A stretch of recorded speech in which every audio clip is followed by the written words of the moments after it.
Thanks to our Patreon members for helping to make this episode possible, and we're now available on all the major podcasting platforms. You can find more information at the links below. All right, ladies and gentlemen, good evening. Thank you for coming out. This is the first lecture in the new series entitled The Transvaluation of All Values. So a small subject, should be easy to cover. Tonight's is scarcity versus abundance. And I am Lazarus. I have returned from the dead. I have come back to tell you all. I shall tell you all. T.S. Eliot. That's what we're here for. All of you know it. You feel it. You see it. You read it. Things are changing. Things are different. It's not the way it was. Books, magazine articles, everywhere you look.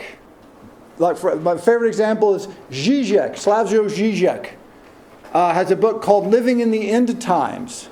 He's suddenly become a Christian millenarianist. You know, something strange is happening when Slavoj Zizek has become a Christian millenarianist. Economic people say we're going to have a big economic collapse. We just had a really big economic collapse. They're like, no, we're going to have a really big economic collapse. I'm like, no, that was really big one. And like I said, I think we all feel it. And generally what we get is this is the end. This is the collapse. This is the catastrophe. It'll be a relief when it arrives because we're on the precipice and we want to fall. It's the waiting that kills us. If history is anything to go by, this is wrong. History has not ended yet. The collapse generally does not come. So what's going on? Why do we feel this? Why is it so palpable, so common? What's happening, I would argue, and this is the subject and purpose of this series, is the world has changed and we have not. We are carrying this baggage from the past, our values. I'll use that word, I'll talk about it in a second. And we're applying them in a world that is not from the past. And this unnerves us incredibly. And it gives us a sense of dis-ease.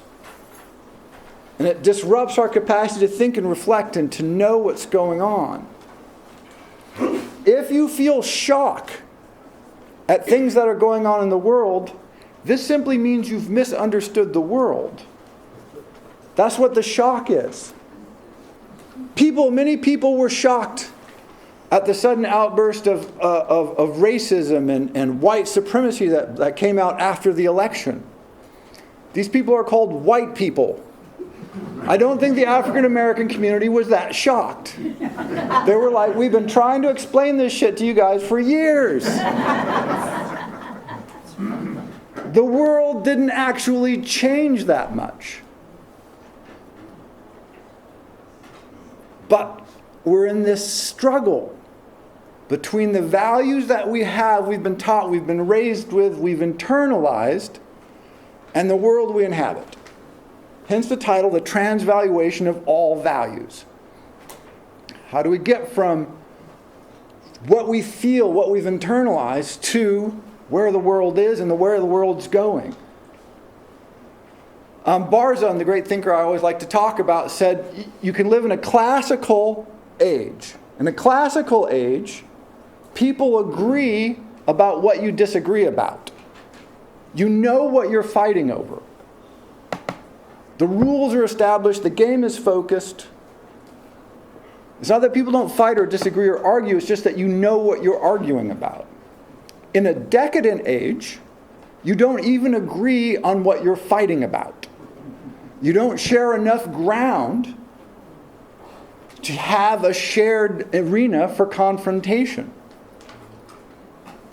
This is the fragmentation of values. The values have become so fragmented, so complex, so differentiated, that it throws us off. It creates tension. It creates dis-ease. And when you're shocked or scared or feel afraid at something new or different or strange that pops into your mind or experience, fear and shock keep you from thinking, which is, of course, what we need to do. But literally those emotions, those feelings, those responses stop you thinking right when you need to think the most. And so instead of thinking about what's happening, you fall back on your internalized responses, your values. And so you can see you get this sort of ugly feedback cycle. The other thing that happens is times like these, and I'll point to Pinker. I always like to pick on Pinker because he's such an idiot. But he has a book out called Enlightenment Now, and he has all these charts and graphs that tell you how great the world is and how wrong you are for thinking the world is not great. By the way, this is just what they did with the 5-year plans during the Soviet Union. Every 5 years, they came out with charts and graphs that proved that you were living in a worker's paradise. And if you were a worker and not feeling the paradise, something was wrong with you.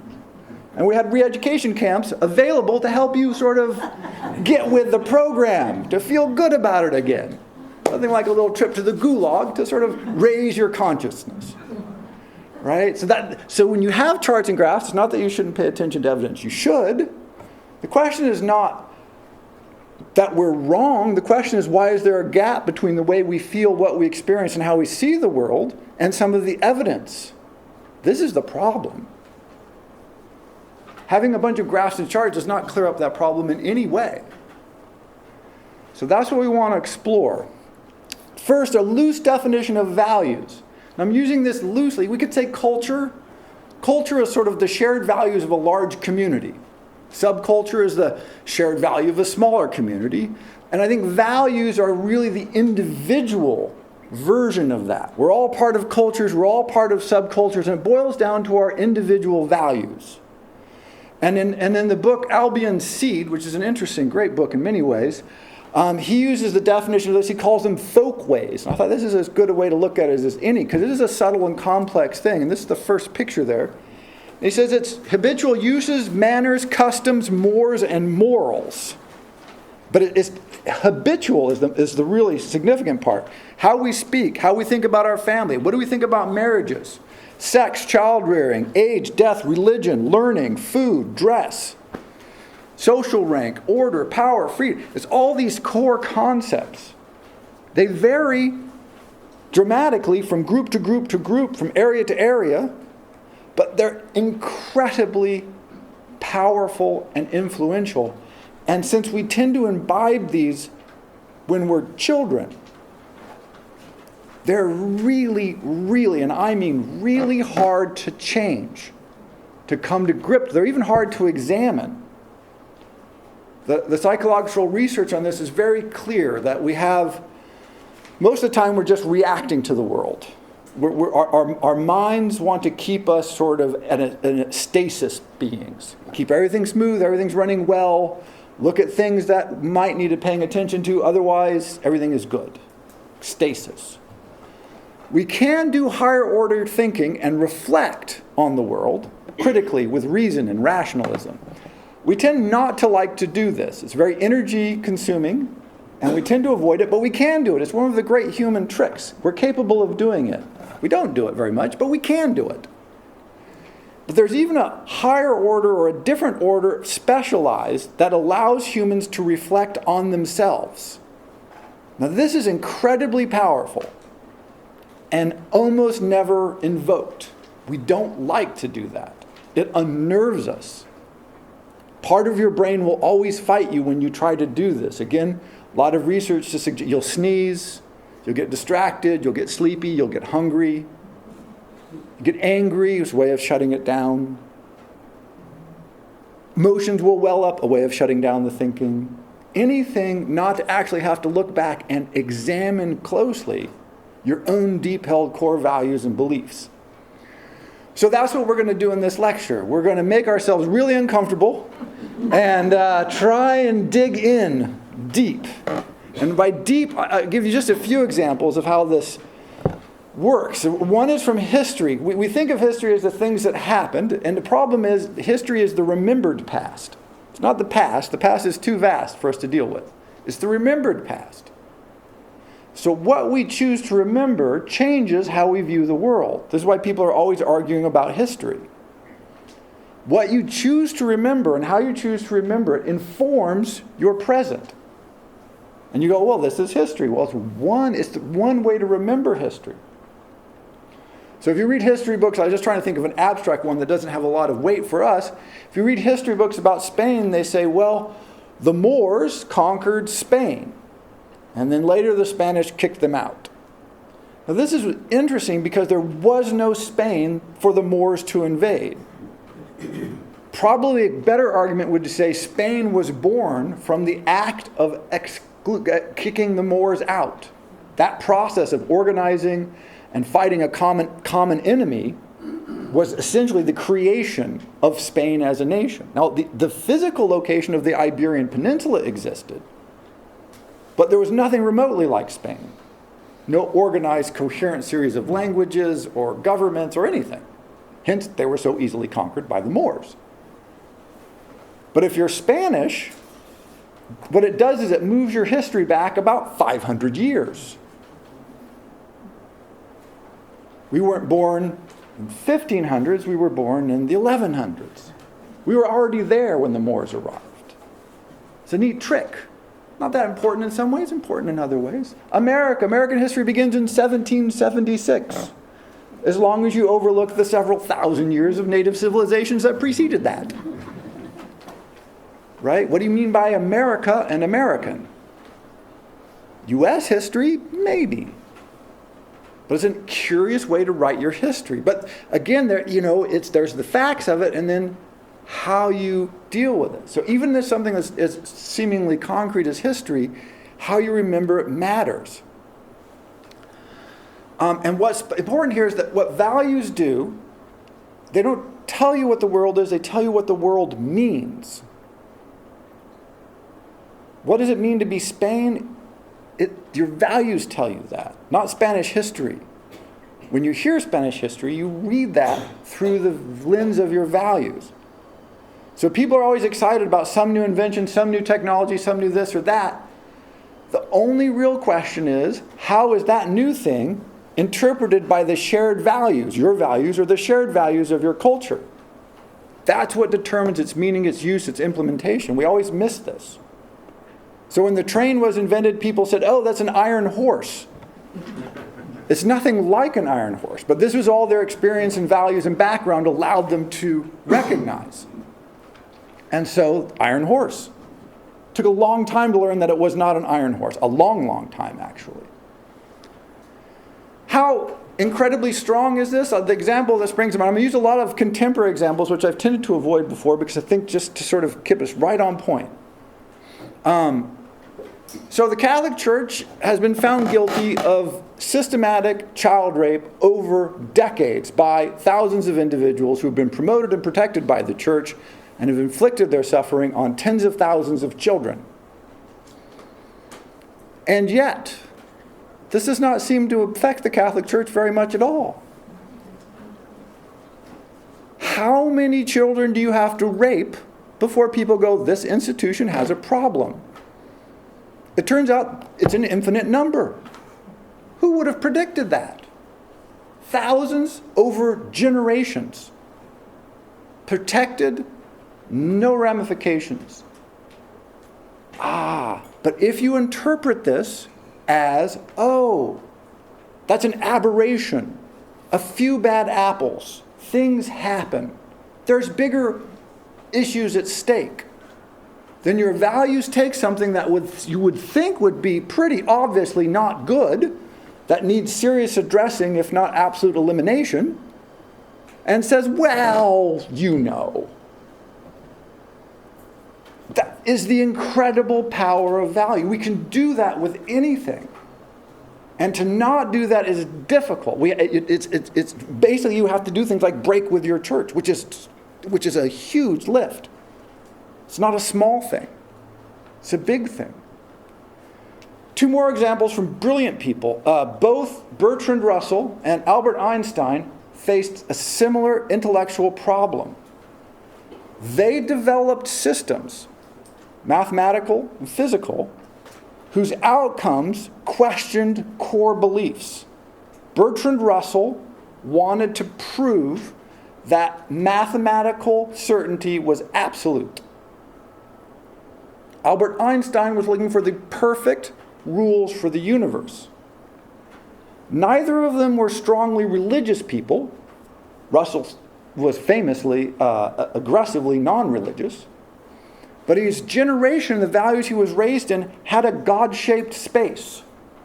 He took the God out, but there was still a God-shaped space there. And Russell and Einstein tried to fill it with mathematics and physics.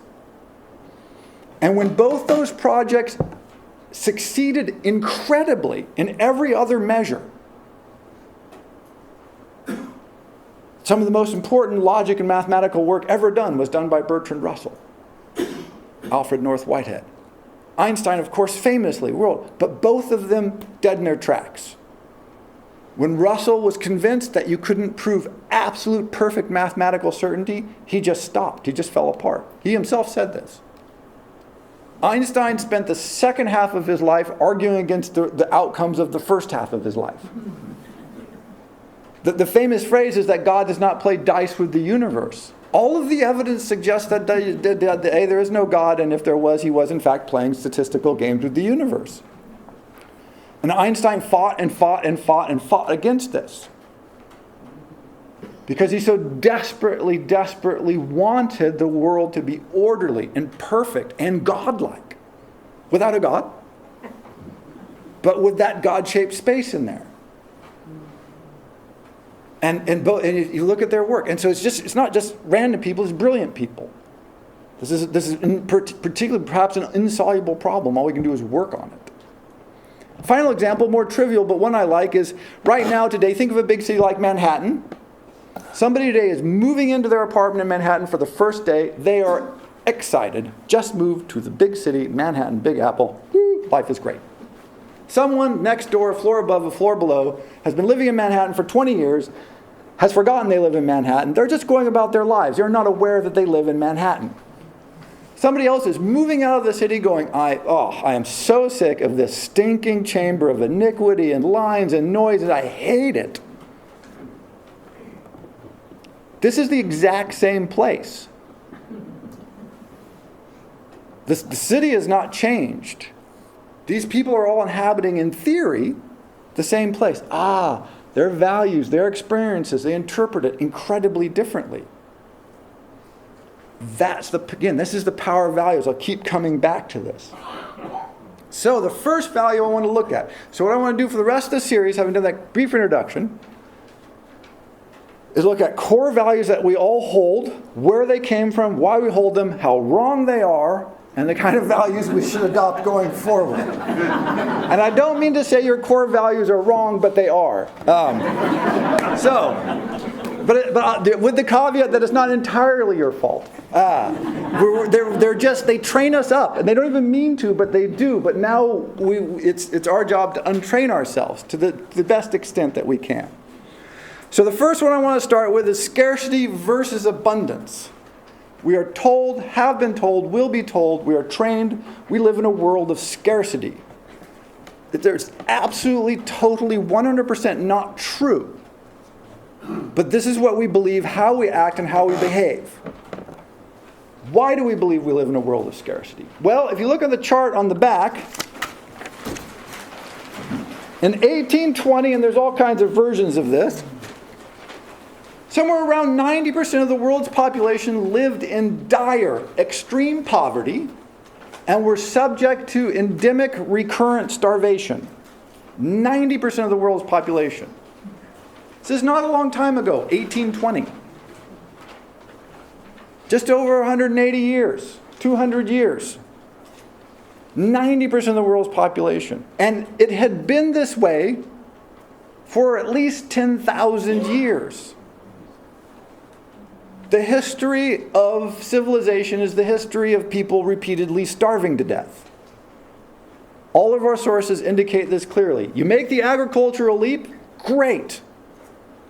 The problem with agricultural leap is when the crop doesn't come in, there's no food. It's a little tiny hole in the project. And when there's no food, not a few people starve, just about everybody starves. Well, 90% in 1820. This is an astonishing number. Clothes throughout world history, incredibly scarce. We take clothes for granted. We give clothes away, clothes at Goodwill, clothes in the free box, clothes on the street. We leave clothes places. That is crazy, ladies and gentlemen. In the history of the world, people have never left clothes behind. For the same reason that we don't leave thousands of dollars of cash behind by accident. Oh, I left a gold bar sitting at that restaurant. No, we don't do that. Because to us, clothes are just nothing. People were generally naked or underclothed. I always like, if you go to the paintings of Bruegel or the Dutch masters, it's wintertime. People are out ice skating, and they're wearing almost nothing. They often just walked around barefoot in the snow because they didn't have shoes. Shoes were like the luxury item. If you had shoes, man, you had made it. So perfectly reasonably, for the last, 10,000 years or so, we developed a value system that material goods were scarce because material goods were scarce. It wasn't a trick. It wasn't a lie. It wasn't the rich taking everything from the poor, although they were happy to do that. They just didn't exist. And so we've been trained in. This is what we learned. We learned this over millennia. And then, roughly 1820, Industrial Revolution, Agricultural Revolution, technological changes, communication, mobility, the capacity to ship things, engineering. Woo! Boom! Today, the world population is reversed. Probably about 10% of the world's population live in poverty, dire poverty. And almost all of that, not all, almost all of that is due to civil strife. Syria is a perfectly wealthy country that's busy chopping itself into pieces. This is not a lack of material goods or resources. It's the decision or the failure to govern effectively. Most of the world's population that remains is in fact a governance issue, not a material goods issue. But for the developed world and the developing world, essentially there is no material shortage of anything of any kind. And if whatever there is, if we wanted to, which we may not want to, but if we wanted to, we could happily produce it. But that change has happened in a few generations, in a few lifetimes. And so our value system has not had any time whatsoever to adjust, really, to the notion that we don't have scarcity, we have plenty. Our problems are not shortage, our problems are superabundance. So let me give you a few examples. I'll use Apple repeatedly through this just because I think they're so fun to pick on. Historically, one of the things that's been really scarce is capital and money, cash. Wars were fought. The Netherlands and England did well for generations fighting wars, famously against Napoleon, but also against others, because they just had better banking systems. Not radically better banking systems, but just better enough that they had more capital. They could spend more, they could keep more men in the field, they could load more money, they could pay more mercenaries. This is very helpful in a world where cash is short. So our whole economic system is maximize capital returns so that you can make money, then you invest that, grows the economy, you harvest more capital returns, everybody's a winner. Yay. Well, one hole that we now have in this problem, or in this system, besides some of the other ones people are probably more familiar with, is that what do you do when you've made all the money and you have nothing to do with it? Right now, Apple is sitting on, no one knows exactly how much because the reporting is very hazy, but somewhere between $300 and $500 billion in cash, liquid assets, overseas. They have over $1 trillion in market capitalization, which means they could borrow anytime they wanted another $500 or $600 billion at very low interest rates. So tomorrow, if Apple saw something shiny and nice that they really wanted for $1 trillion, it could buy it. Say, I don't know, the Sudan or Mars, right? I mean, what the hell do you do with $1 trillion? The answer, nobody knows. Apple has no idea what to do with the money. That's why it's sitting out there. It is the equivalent of shoving it under the bed. They've dug a hole in the backyard and they keep throwing money into it because they don't know what to do with it, literally. And they just announced they had their most profitable quarter ever. Ladies and gentlemen, this is insane. We have $500 billion. We don't know what to do with it. We have another $500 billion we could borrow that we're not going to touch because we have no idea what to do with it. But by the way, we just made our most profitable ever quarter, $11 billion more in cash. Woo! Why? We don't know. Because we don't know what to do with it. But the logic of scarcity says you have to make more money. Maximize your return. Because it's scarce. It's not scarce. When you have $500 billion in cash, cash is not scarce. Simultaneously, they have workers committing suicide in factories in Asia because they work them so hard to squeeze a few more dollars out. This is truly madness. It's a complete misfit of values. It's scarce. Maximize return. Save that money so you can... What? We have nothing to do with it. So they're just finishing their big Apple campus and they're like, woo, we spent like $4 billion on it. That sounds like a lot of money. It's not. It is the most ridiculously, embarrassingly tiny amount of money. It is the values of people who think things are scarce. It's very small spending. The equivalent of Versailles, by the way, Louis XIV was not a spendthrift king. He gets a lot of bad rap for that. He was actually fairly reasonable with the French budget. And he spent anywhere between 1% and 6% a year on fixing up Versailles. He did this for about 30 years. Apple would need to spend about $4 billion a year, every year, for the next 30 years to have the equivalent of what Louis XIV spent on Versailles. But Louis XIV did not have the scarcity mindset. He had a plenty mindset because he was Louis XIV. Apple, with titanically more resources and just cash piled up to the sky, has a starvation scarcity mentality, and so they built the equivalent of a cardboard shack relative to their money income because they just don't understand. Their values are completely misfit. And it's driving them mad, by the way. They keep asking them, what are you going to do with the money? And they're like, And the reason they don't invest it, by the way, is because they're afraid of losing it. When you have $500 billion and you won't spend it because you're afraid of losing money, you see, that fear is not grounded in reality. That fear is grounded in 10,000 years of endemic starvation. They're not going to go bankrupt. I mean, they would have to make a series of titanically bad investments to even blow like 5% of their cash. I mean, they would just have to all get drunk and go to Vegas. I mean, you can buy a lot of hookers and blow with that kind of money, right? I mean, the hangover is going to be bad, but you're going to have, I mean, it's just impossible. You can't burn through it. You can't. But they won't. And they're frozen. So they keep announcing record returns. They have no idea what to do with it. So they just keep, but this is the values problem. It's abundance that's our problem. Food is another one that keeps coming up because people starve to death. It's true, people starve to death, not from lack of food.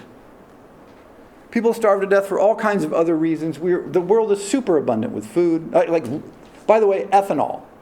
When you fill your gas tank and it says 10% ethanol, you're just pumping food into your car. Now, We may like putting food into our cars, but if we wanted to feed more people, we could.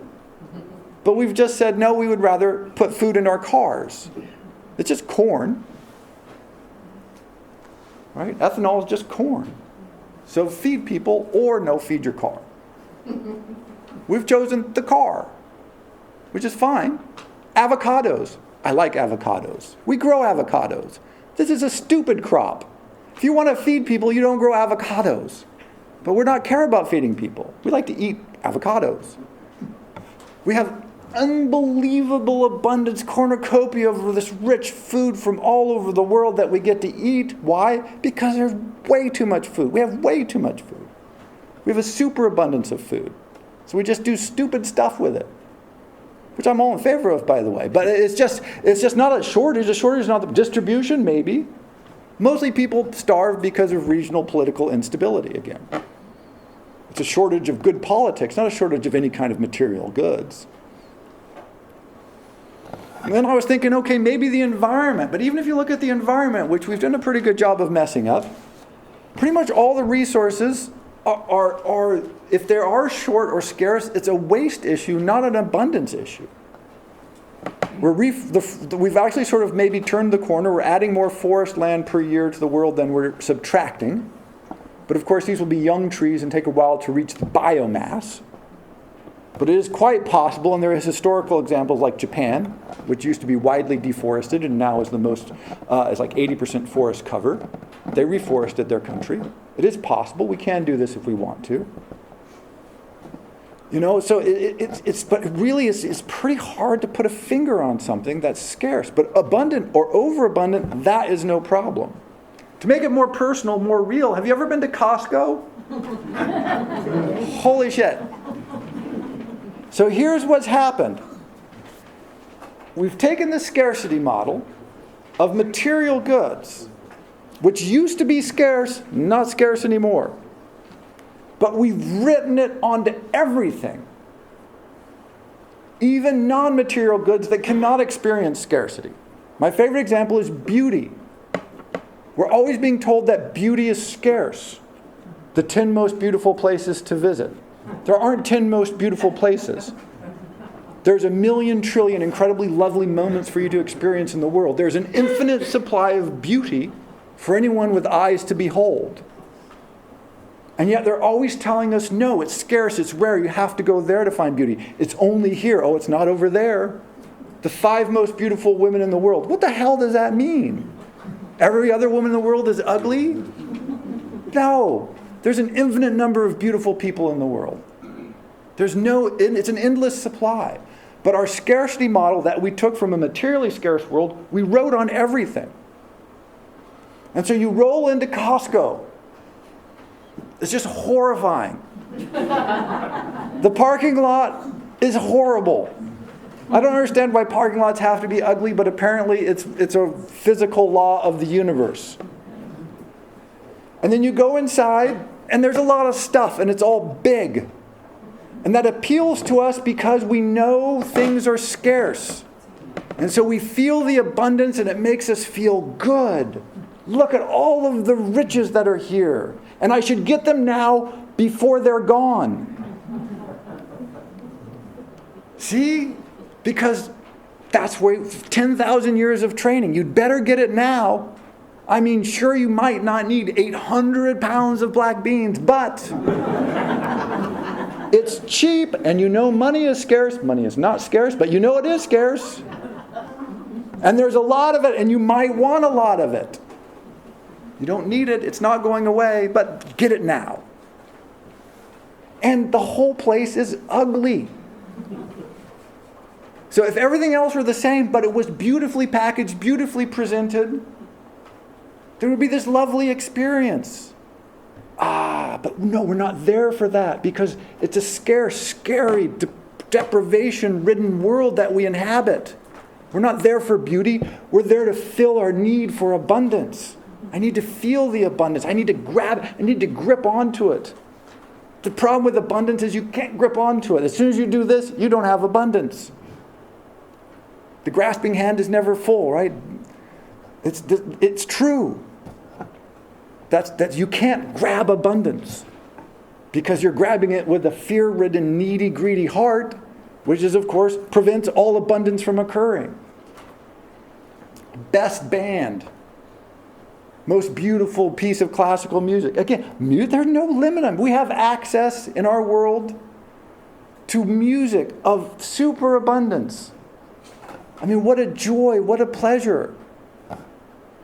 But what do they tell us? You're listening to the wrong music. You're not listening to the good music. You need to listen to the right composer. You need to write, what the hell are you talking about? This is joy and beauty and opportunity. But, again, grasping narrow. Yeah, it's this weird tension. Do you see that between the material constraints, which no longer exist really, but then they get overwritten to all the other non-material things? And so we think there's a lack of these opportunities and experiences and beauty and joy and love and people. That there can't be. It's literally impossible because it's in you. You see the world beautifully. Oscar Wilde writes about this. You make the world beautiful because of you. You see the beauty in it. You bring the beauty to it. So the only lack can be in you. It's not a material lack. But none of this, by the way, would be a problem if we all agreed on it. This is the incredible thing with values. It only becomes a problem when we begin to feel, as I suspect we may be feeling, that something has gone awry. And so now we're getting all these responses to it. So one of the ones you can look at is something like the tiny house movement. The tiny house movement is to say, I don't really need to live in this gigantic, ginormous house, which is like, great, that's fine. The implications of this are awe-inspiring, by the way. Because what it says is more and bigger material goods will not make me happy, are not necessary. This is not a subtle break with our cultural traditions. It's an absolute abandonment of core features of our values. Because when you have a small house, you can't fill that thing with crap. Well, you can, but it just won't take you very long.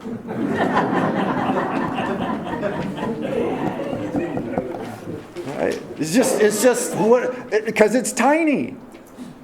I don't need a 64-inch TV because my room's not 64 inches wide. I guess I could put it in diagonally. Right? And I'm not against big houses, actually. Do a beautiful big house, that's a great thing. Don't fill it with crap, that's what we do. Build ugly, hideous big houses and fill them with ugly, hideous crap. That's the problem. But if people begin to make this decision, I guess you're having a problem all over the country. I don't know what generation, the baby boomer generation and older are dying. And they have a lot of crap. And their kids and grandkids are like, no thanks. We just don't want all that stuff. Ooh. By the way, 80% of our economy is consumer goods. If people stop consuming like that, it's going to be different. Nobody knows what it's going to be. It's going to be different. A large percentage, some put the estimate as high as like 30% of people under 30 do not have a driver's license. It is hard to sell a car to someone who does not have a driver's license. The car companies are starting to freak out just a little bit.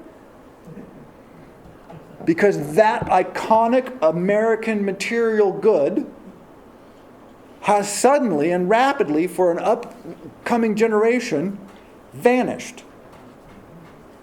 They're like, car, don't want one, not getting a license. There you go. That's like, what? No, this is right? We all know this, the car. It's not just your car, it's your freedom. One of my favorite advertising slogans of all time. The complete confusion of material goods with a non-material good. We do this all the time. So what's happening is what Kenneth Clark called our heroic materialism, right? This just absolute titanic, unbelievable, powerful belief in materiality and material goods is breaking down. That's what bothers us. It's not the craziness of materialism. In fact, you can critique that all the time.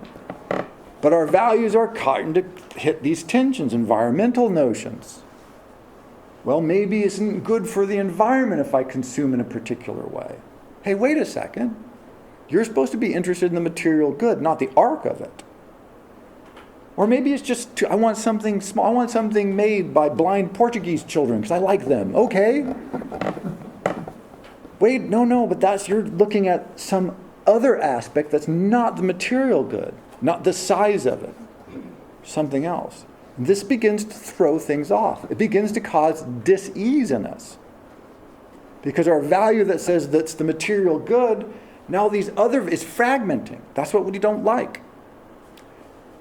Back again, if everybody agrees on the value, then we can argue about it. And that doesn't bother us at all. We like that. It's when it starts to break down and some people go, I just don't believe in that. I just don't believe in materialism. And enough people that it starts to affect things. And we're like, hey, wait a second. So people say, it's crazy to pay this much for, coconut cream that was harvested by, sea nymphs from an island off the coast of Atlantis. And they go, you shouldn't do that. And it's like, why?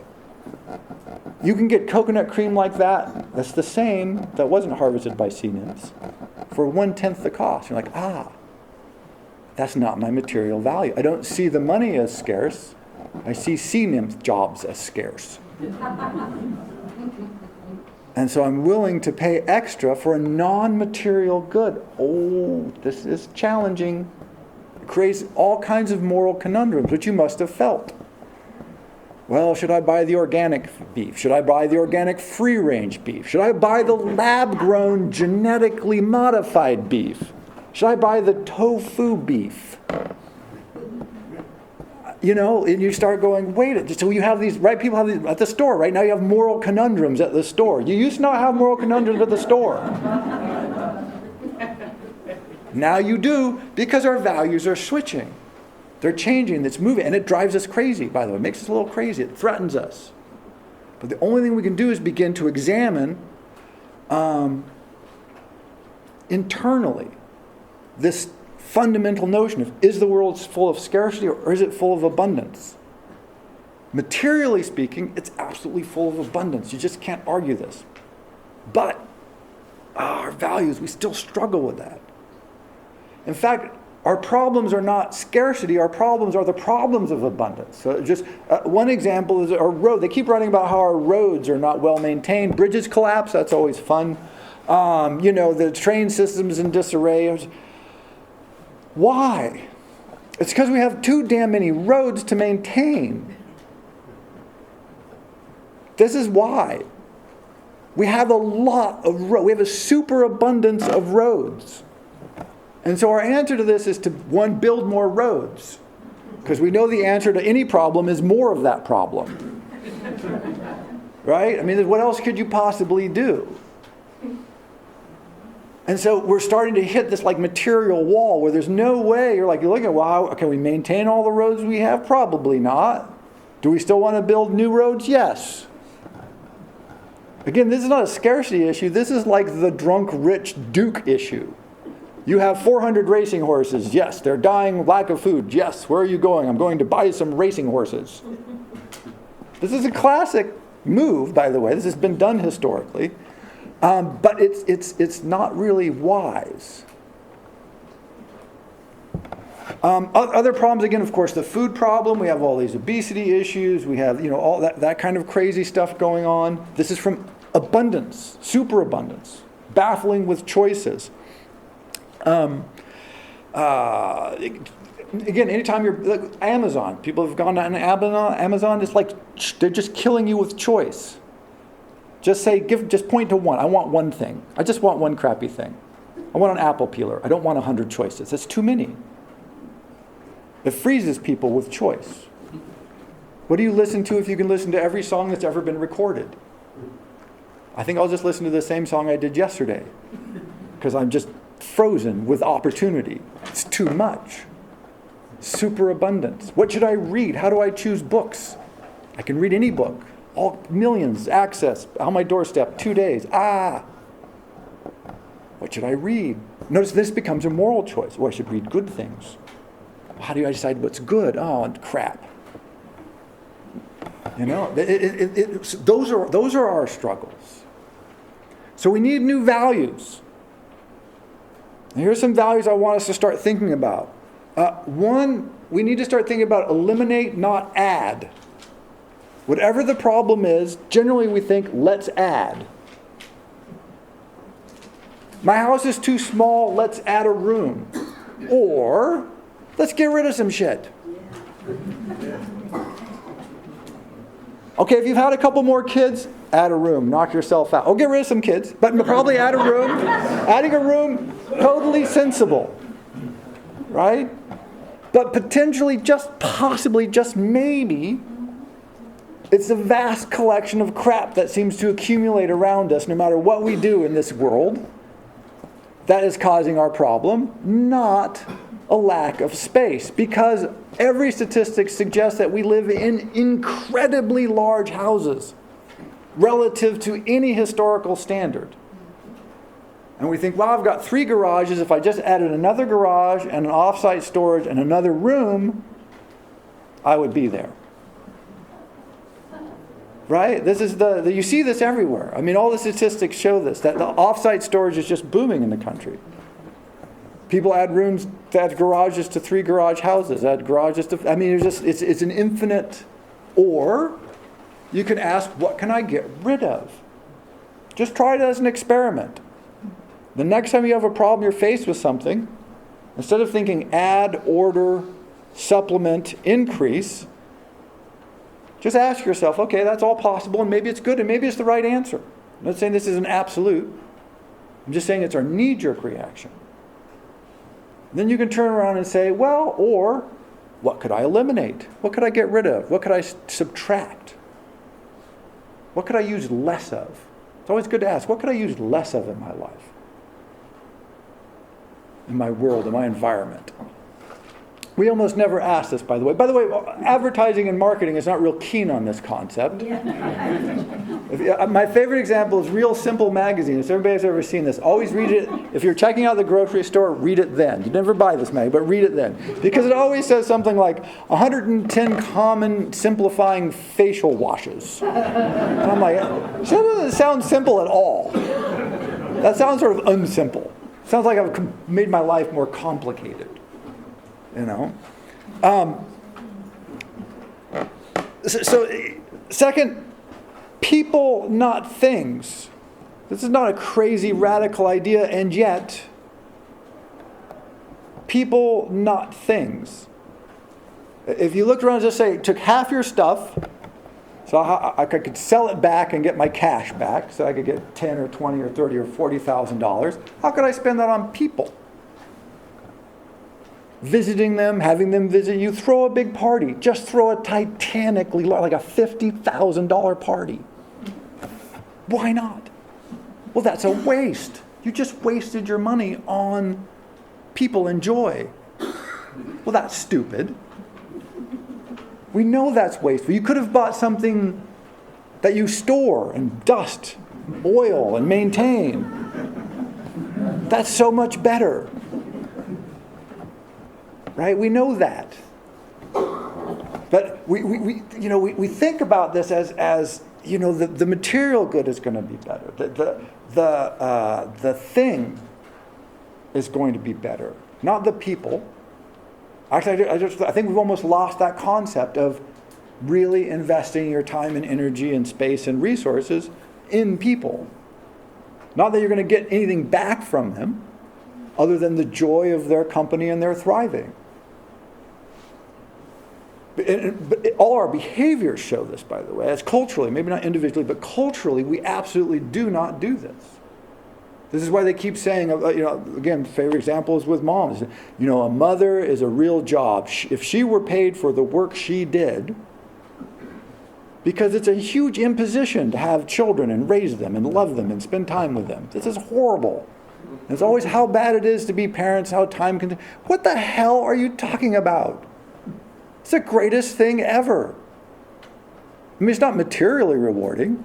It's a time suck. But people, what's more important? Well, everything apparently. Right? We know this. Culturally, we've decided this, absolutely.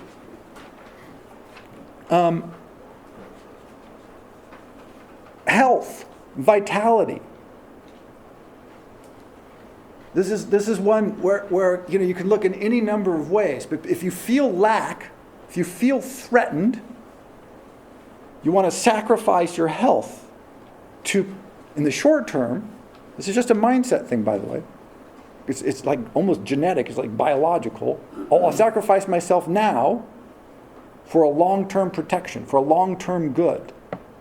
I'll suffer at this job now, or I'll endure this painful, unpleasant thing that damages my vitality because I'm building safeguards. I'm putting more Costco beans in my basement. Right? Somehow I'm doing something that makes me feel like I'm not going to starve to death. You're not going to starve to death, by the way. It's highly unlikely. But maybe that fear is still there because it was written in for 10,000 years. Hard to just write that out. Hard to really understand that you're not going to starve to death. One way to think about this is homeless people don't starve to death. That's impressive. This is not the historical norm. We have a lot of homeless people. I'm going to talk about that in a later lecture. And it's a problem, but it's probably not the kind of problem you're thinking of. But we're so rich, we have so much food and so much clothing that our homeless people just don't die in the streets. Historically, completely anomalous. And yet we fear it. Oh. So if we create these narratives where if everything goes wrong, if you lived through Y2K, people kept trying to tell you that like the grocery stores were going to shut down, the registers wouldn't work, and there'd be no food, and the trucks couldn't deliver food, and like the tractors wouldn't run on the. It was nuts. It was crazy, and yet people. Why? Because it appealed to that very base fear of scarcity. We know the world really is scarce. And that all this material wealth is chimerical. It's a phantasm. It's going to go away. It's going to vanish. Boom, just like that. And then we're going to be back to the world of scarcity and cold and hunger that we know is really there, just right there. And as long as you believe that, well, you just live a fear-based, terrified, scared, small mouse-like piglet life. Right? There's nothing you can do in the world to convince somebody that that's not the case if that's how they feel. The only way you can address that is inside. You can't address that fear from the outside. How much wealthier could we be? What possible increase in material goods could there possibly be? Last note on this, and so what this leaves us with is for instance, the poverty rate in the United States is about 14%-ish, give or take. It's been about 14% for the last 50 years, 60 years, hasn't moved one way or the other.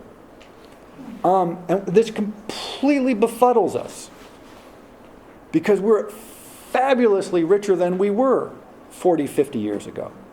And the poverty rate, just the same. Why? Well, there's a lot of reasons, but one reason it's not is from lack of material resources. This is our problem. We've been so starved, so traumatized by this theory of lack of material resources that when we see people suffering, we think they must lack some material resources.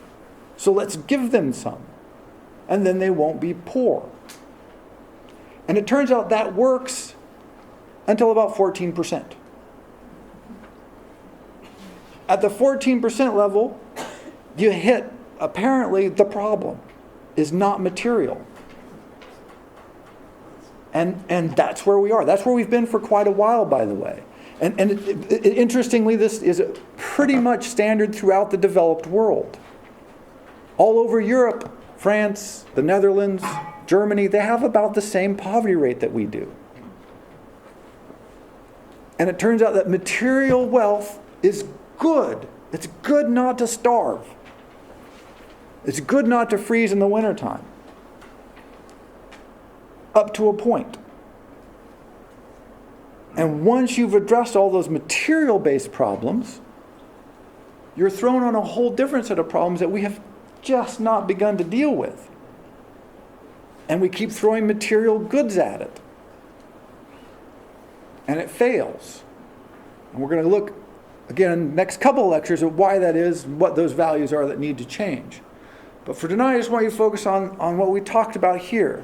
You do not live in a materially scarce world. You live in a world of super material abundance, unlike anything imaginable even 100 years ago.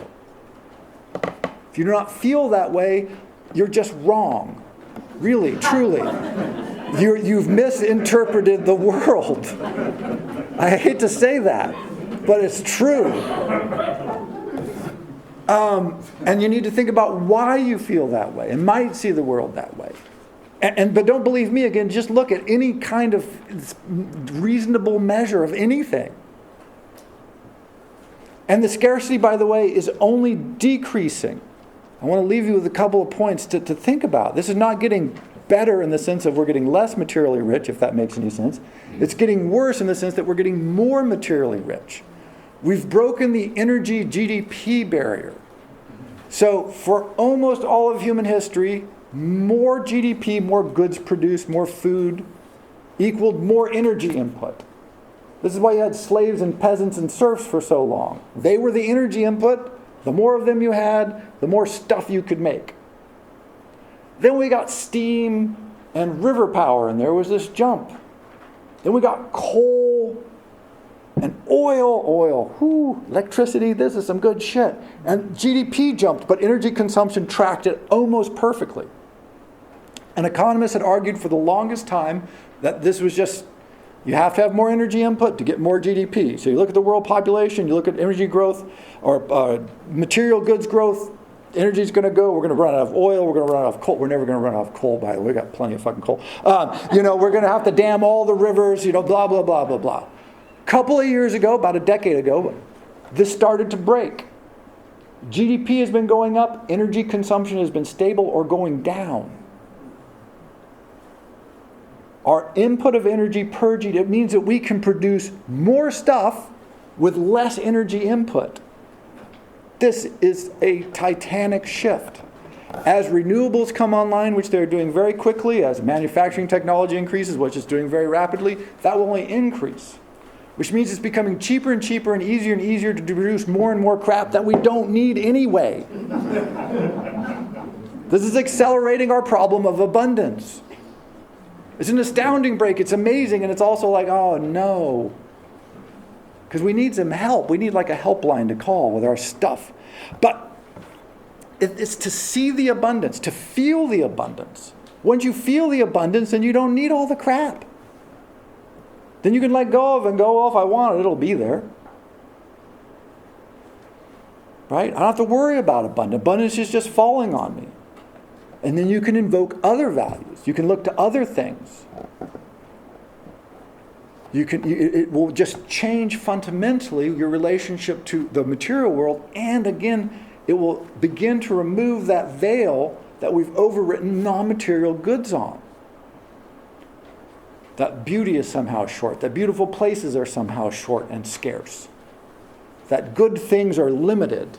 Even things that aren't material.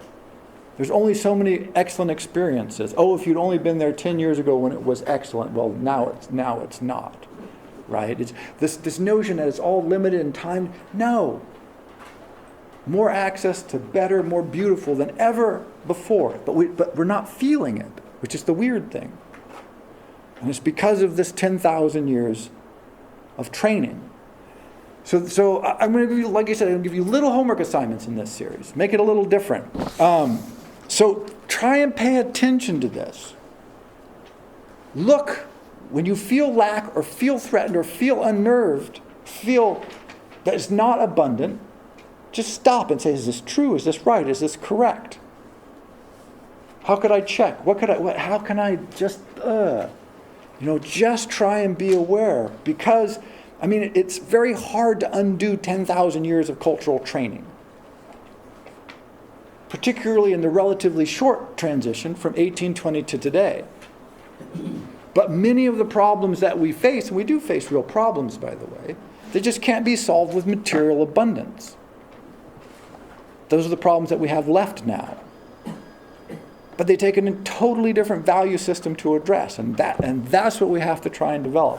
And that's what we're going to focus on. So transvaluation of all values, the new values we need for the world we inhabit and the world we're going to live in. Thank you very much.